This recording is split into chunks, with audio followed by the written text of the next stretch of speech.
जय जिनेन्द्र, प्रणाम, नमस्ते दोस्तों। आज की कहानी का शीर्षक है भ्रम। बहुत पुरानी बात है।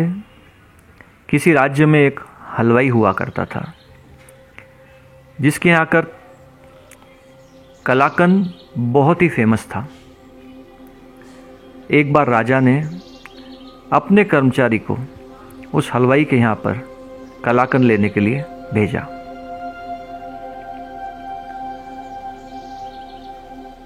हलवाई ने बड़े ही सलीके से एक दोने में कलाकंद लेकर के उसको रवाना किया।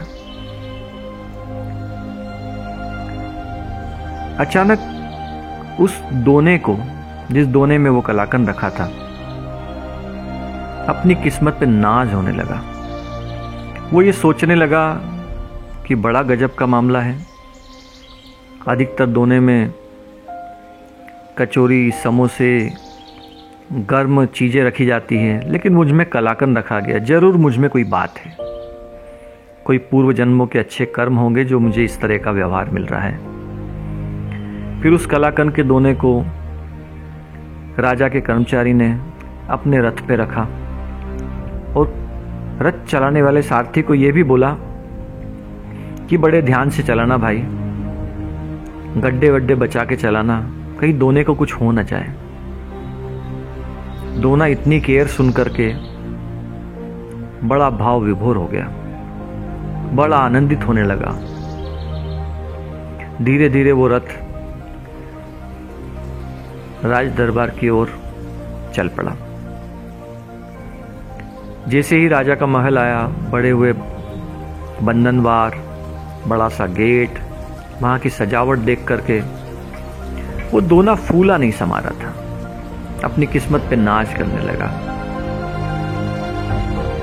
रथ जब रुका तो वहां के रसोइये ने उस दोने को बड़े सलीके से, बड़े प्रेम से उठा करके एक चांदी के थाल में रखा। उसमें सोने का चम्मच डाला गया और वो उसे लेकर के राजा के पास चल पड़ा। अब दोना देखता है कि बड़ी गजब की बात है कि जिस राजा के दर्शन मात्र के लिए लोग अपना पूरा जीवन अर्पित कर देते हैं, लेकिन दर्शन नहीं हो पाते, आज मैं उस राजा के हाथों में हूं।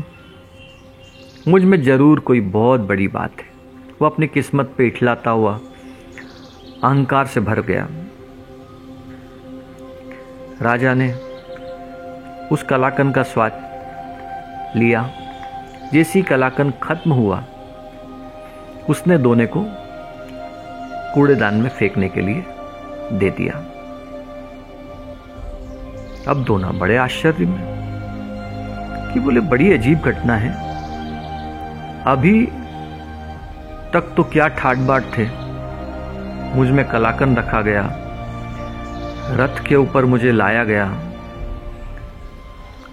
चांदी के थाल में बिठाया गया, सोने की चम्मच रखी गई मुझ में, और राजा के हाथों का स्पर्श था, और अब अचानक क्या हो गया।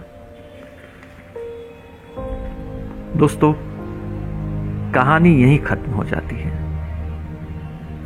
दोस्तों, कहीं हम लोग भी उस दोने की तरह भ्रम में तो नहीं है। दोने की किस्मत उसमें कलाकंद होने तक थी। उसी तरह हमारी कीमत हमारे अंदर जो प्राण है, जो चेतना है, उसके रहने तक होती है। उसके बिना इसका कोई मोल नहीं। तो दोस्तों, अपने अहंकार को त्यागें। इस नश्वर शरीर का उपयोग सार्थक कार्यों में, जिसे प्रभु भक्ति में, मेडिटेशन में और निस्वार्थ सेवा में करें। धन्यवाद।